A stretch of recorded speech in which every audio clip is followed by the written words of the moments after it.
Today, October 22, is a very significant day in the history of our beginnings. Welcome to the Adventist History Podcast, episode number 13, Steam Pressed.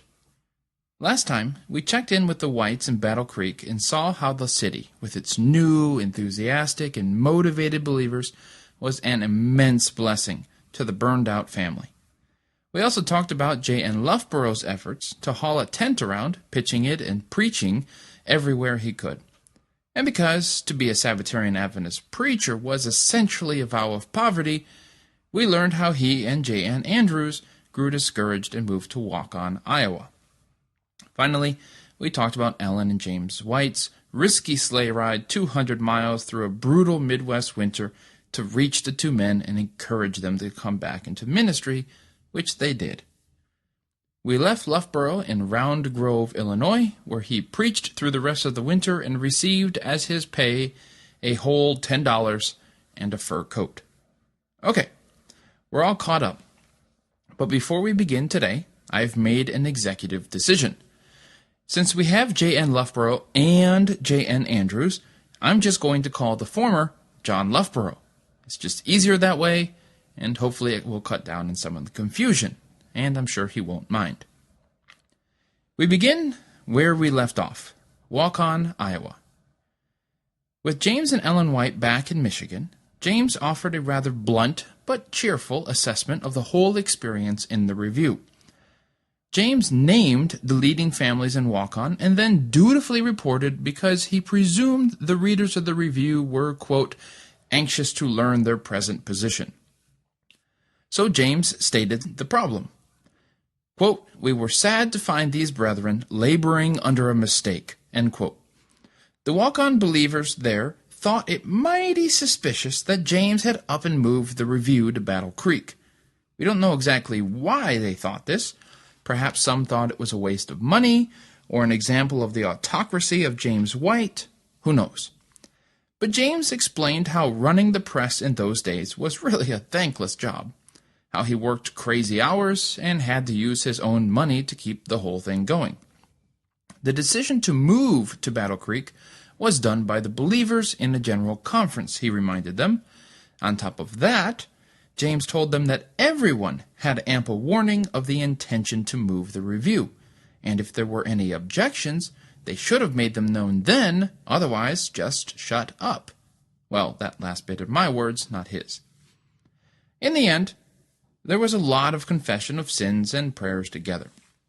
James thought it was a really special moment, writing in the review, quote, we parted with our dear friends in tears, feeling the sweetest union with them, and grateful to the Lord for his merciful dealings to his erring children, end quote. The whole affair was supposed to have just been a misunderstanding that was cleared up when James had an opportunity to explain himself. Isn't that how it should work with Christians? Oh, but this wasn't over. It was far from over. Much of it had to do with the fact that the two leading families in Waukon, that of Edward Andrews and Cyprian Stevens, were a wee bit unbalanced. You'll remember that way back in 1849, James and Ellen had to confront both men because they had a tendency toward fanaticism. For instance, after 1844, Edward Andrews had believed it a sin to work. He thought Jesus would come at any moment and didn't want to have any money or property to spare when Jesus showed up. Curiously, Edward Andrews did not think it a sin for other people to work and support him financially. Cyprian Stevens had his own problems. He got so bad, the local community had him declared insane for a little while, because you could do that back then. But the confrontation in Paris was ultimately a success, although Ed Andrews and his friend Cyprian harbored a deep, deep resentment for the Whites. The next year, 1850, James and Ellen came and lived with Edward Andrews, who initially told them that they could stay for free. Well, there's free, and then there's free-ish. Edward only charged James $1 a week for food, which wasn't really a bad deal, except he barely got any food. James describes having a potato with a few spoonfuls of milk and cornbread for a meal. And then James found out that there was a local guy in town who was staying at the tavern eating much, much better food for only $1.50 a week. And James began to feel ripped off. And you don't want to rip off James White. In the end, James and Ellen moved to Rochester, of course, and Andrews complained that he was cheated out of $8. 8 whole American dollars. On the other hand, maybe writing in the review the way James did about the error of the people in Waukon wasn't the smoothest method. Nobody likes their faults being explained publicly, but that was James's personality. A more diplomatic man might have just written that, there were some misunderstandings in Waukon, but we cleared it all up and everyone's back on track. That way, everyone saves face. But that's not James's way, and it really wasn't the way of the movement either.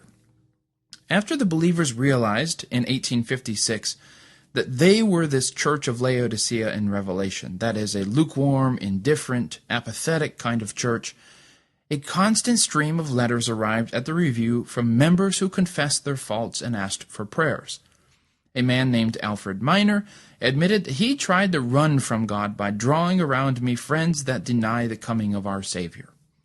Another man wrote, "We have felt for some time that we were in a cold, backslidden state, almost destitute of the Spirit of the Lord." There was no real reason to write such things and explain them to your fellow believers. But the movement was very much like a family, and I don't mean that as a cliché. People had no problem writing in and sharing their faults. So perhaps James didn't think anything of his bluntness about the faults of the people in Waukon.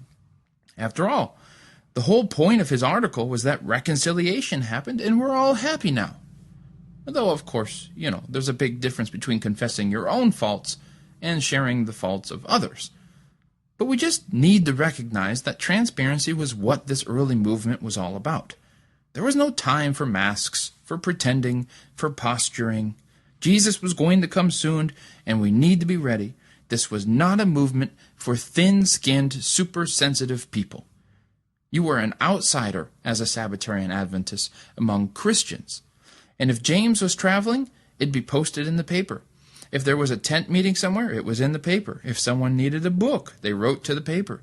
If there was a church meeting to decide an issue, the invitation was sent to everyone in the paper. If the review needed something, it was in the paper. If someone needed to apologize to someone far away, it was often in the paper. The paper was kind of like the dining room table that the family gathered around. Listen to what one lady wrote in the March 5th, 1857 issue. "I need not say, 'Pray for me,' for I know the children of God pray for each other. They can no more forget each other than the kind mother can forget her children. Many of us are like the younger members of a family." End quote. Families are frank with each other. Even still, James might have learned from past experience that he should have been a bit more suspicious that bygones were never truly bygones with these guys. Cyprian Stevens was the father-in-law to both J.N. Andrews and Uriah Smith. And if you're figuring that out, they both married sisters. In fact, Uriah Smith got married later in 1857, just some months after the whole Waukon thing. The sisters seemed to channel some of their dad's disillusion about the whites, and though we don't know exactly what happened, it seems that even J.N. Andrews and Uriah Smith started to grumble a little bit about James. In the case of Uriah Smith, it seems that James was critical on how he handled aspects of the review. Even Ellen White admitted that James should handle things a little bit more delicately. And while James managed to patch things up with the younger preachers, the overall grumbling in the Andrews and Stevens family went on and on and on. Even after Cyprian Stevens died in 1858 by a rattlesnake bite, by the way, it went on. In 1861, this issue still wouldn't be over. That's when James wrote to E.P. Butler, clearly exasperated at how Edward Andrews could persist in a grudge. James explained the origin of the controversy to Butler, incredulous that Edward Andrews, after 11 years, was still looking for his $8. And even if James did owe him $8, Didn't James more than make up for it in how he cared for his son, John Nevins? He gave John clothes, let him use his horse, and even gave him $50 in cash once. He helped clear the way for J. N. Andrews to write his book and then advertised it in the review. In the end, James writes, quote, Edward Andrews is the last man that walks the sod to make the base accusation that I altered a verbal contract to cheat him out of $8. I have no doubt but that he makes this statement in his ingratitude to try to sustain his unbelief in the visions of Ellen White, which have reproved him and his family. End quote. That really hit the nail on the head, because Edward Andrews' first encounter with Ellen White as a prophet was when she went in vision to rebuke him for his foolishness in 1849. It seems he spent the next 14 years trying to avoid what she said by discrediting her right to say it. Edward Andrews was, in some ways, far more damaging than others because he remained within the movement. He never broke with the movement to join the Messenger Party or any other offshoot. He never wrote his criticisms in the review. He seemed content just grumbling to others, never wanting to confront James or be confronted. And that's certainly an aggravating, frustrating kind of problem to solve for James and Ellen. How do you respond to someone who undermines you behind your back but repents whenever you confront them? But in wrapping up the saga of the families from Waukon and Paris, it should be noted that in 1863, Edward Andrews once again confessed all the wrongs my cruel belief has ever heaped upon you. He would die 2 years after that, and that was that. Did he mean it? Well, it seems like this time he held his apology to the end. Okay, back to 1857. One more bit of Adventist DNA began that year, the investigative or pre-Advent judgment. This was one of those beliefs that many don't even know about, but is fairly controversial among others. It all started back in January, when Elon Everts, the man who took James and Ellen in his sleigh to Waukon, was considering what it meant for the church to be Laodicean. He wrote to the Review, quote, I understand that judgment must be rendered before Christ comes, for when he comes, it will be to raise the righteous saints and change the living ones. End quote. In other words, when Jesus comes back, he's going to reward the righteous and punish the wicked. But in order for Jesus to know who's righteous or wicked, he'd have to previously judge who gets rewarded and who gets punished. Okay, fine. But when does this judgment begin? Everts then linked this idea to the 1844 message. Daniel 8:14 says that after 2,300 years, the sanctuary would be cleansed, an ode to the Day of Atonement, which was a day of judgment for ancient Israel. Are you following so far? He realized that after 1844, the world was living in the Day of Atonement, a day filled with soul-searching and getting oneself right with God the Judge. It was a time when the temple was cleansed from the blood of all the sacrifices throughout the year. It was a solemn time for Israel. No work was to be done. The high priest would enter God's presence in the most holy place so that Israel would be cleansed. Those in Laodicea, those lukewarm, wishy-washy Christians, should wake up to the reality of judgment going on in heaven. Jesus is coming soon, and he is deciding who he will take and who he will leave behind when he comes. The decisions being made every day matter. The reaction in the review to this new idea, which really wasn't new as much as it was just connecting the dots that were already there, was positive. Someone wrote in and said, quote, I rejoice that my sins are going ahead to judgment, where they can be blotted out. End quote. Of course, no one meant to imply that one wasn't forgiven until Jesus came. Just this time of judgment before Jesus came was really the beginning of God's final plan to get rid of sin once and for all. That's what happened on the Day of Atonement. That's what that day was all about.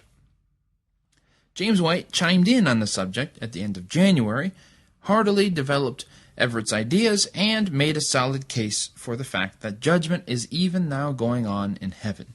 Jesus is coming soon, and we all want to be ready. One of the people helping get ready, of course, was John Loughborough. After spending the first few months of the year in Illinois and Wisconsin, he was still hurting for money.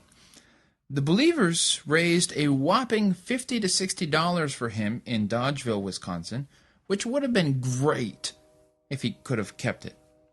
Apparently, after dropping the money on the table for Loughborough and specifically telling him to use the money for himself, John noticed his anxious host looking on, in Loughborough's words, eagle-eyed at the money. Loughborough then proceeded to read his mind. Quote, "Brother, it may appear to you that as you have been meeting tent expenses, you ought to have the money." The host replied, "Yes," scooped the money off the table, and that was the last Loughborough saw of it. He moved on to Heidelstein, Illinois, where he debated a Disciples of Christ preacher.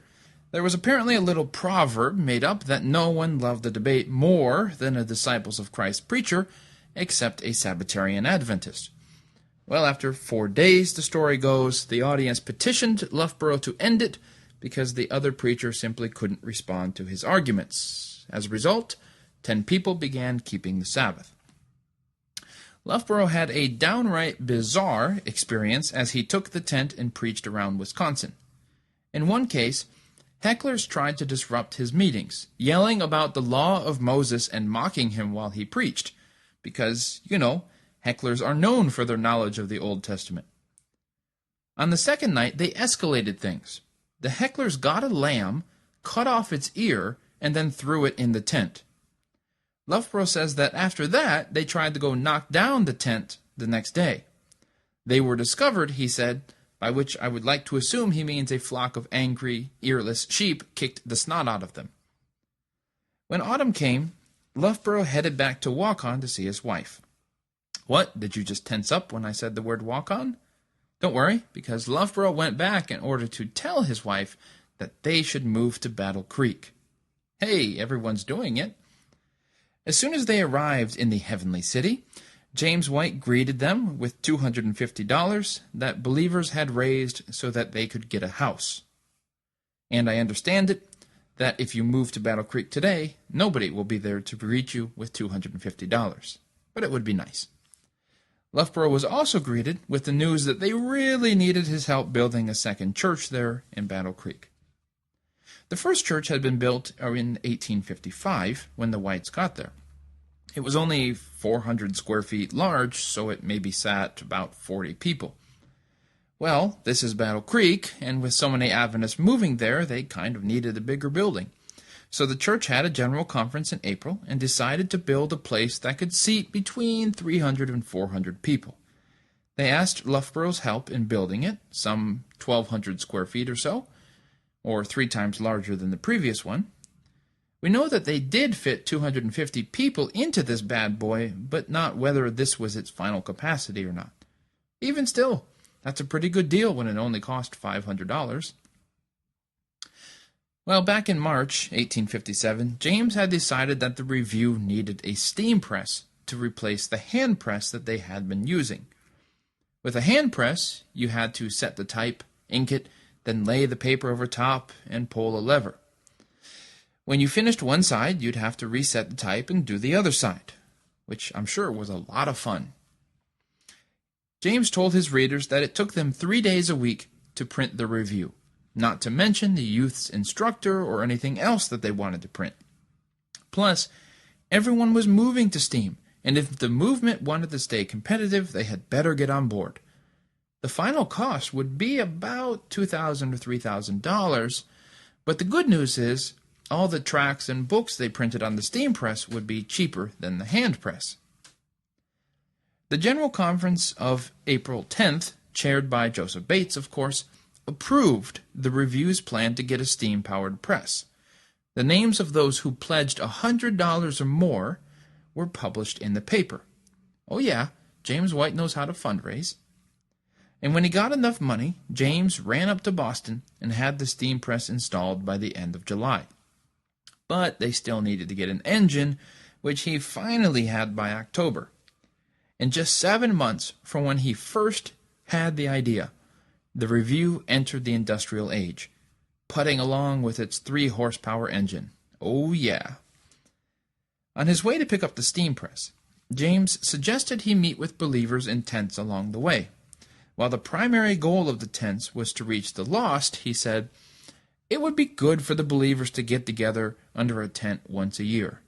Which, sounds a little bit like a recipe for a camp meeting. Another time. The conference did a couple of other interesting things. In dealing with the problem of preachers' pay, for instance, they recommended that all the churches in a state, in this case Michigan, raise money collectively to pay the preachers who visit. So a committee was set up to oversee this fund. And to this day, Seventh-day Adventist ministers are paid by their state conferences, not by local congregations. This was a first big step in the direction of organization in this issue, even though at this point it seemed to just apply to those preachers running around behind tents. Do you think it's a coincidence that 6 months after this decision, John Loughborough moved to Michigan, where he also worked all winter? Yeah, I don't think so either. The conference also authorized a German translation of a tract on the Sabbath, undoubtedly because the work in Wisconsin and Iowa, heavy areas for German immigration, required it. Some 1 in 10 Wisconsinites were German, for instance. Meanwhile, James White reported that the membership in Michigan had grown by around 50% since he had moved the review there. He appreciated how as soon as someone in Michigan was converted, they were almost always ready to sacrifice for the cause. James even invited believers from the East who had been having a hard time convincing people to come work in Michigan. Michigan could have been, for Adventists, what Utah had become for Mormons, except for reasons we're just not going to get into right now. But there was definitely that call to bring preachers to come to Michigan where the harvest, James said, was ready. But even with the better financial support for people like Loughborough, it was hard going in the winter of 1857. Part of the reason is that the U.S. economy took a hit in what is known as the Panic of 1857. There really wasn't one thing that caused it, but just a series of terrible events for the economy. Case in point, the SS Central America sank, carrying 30,000 pounds of California gold that the government needed because the dollar was on the gold standard at the time. No gold, no cash. The poor Central America ran into a hurricane and sank on September 11th. 425 people died as well. It was considered one of the worst naval disasters in American history at the time. People feared what implications this might have for the currency, and many made a run on the banks. To make matters worse, the banks had overextended themselves in lending money to the railroads, which required a ton of money, as they feverishly laid track to keep people moving out west. Now I want to get off track here for a moment because the story is great. The captain of the Central America went down with the ship. His daughter would go on to marry Chester Arthur, who later became president. But the story doesn't end there. A man named Tommy Thompson, seriously, you can't make this stuff up, found the ship in 1988. He managed to recover the gold, now worth $150 million, only to be sued by his investors and employees in 2005 for not giving them their fair share. Naturally, Tommy Thompson ran off with his secretary and went underground. And by underground, I meant he lived in a multi-million-dollar mansion in Florida with 12 cell phones and a book about how to evade the police. After someone finally spotted him, he and his secretary girlfriend ran again, this time staying at a Hilton in Boca Raton at $224 a night for over a year. You can't afford such rooms when you have stolen a lot of gold money. So, yeah, they found him in January 2015, after 8 years on the run. See, isn't history awesome? The economy in late 1857 had taken a dive. The movement clearly needed a better, more comprehensive system of dealing with this. In March 1858, Ellen White told James, quote, "The Lord has shown me that if you call the ministers together and have J.N. Andrews come from Waukon and hold a Bible class, you will find in the Scriptures a complete plan for supporting the ministry." End quote. James did as he was told, and in April the ministers gathered in Battle Creek. They concluded that the system of tithing in the Bible was still valid. 9 months later, Sister Betsy was born.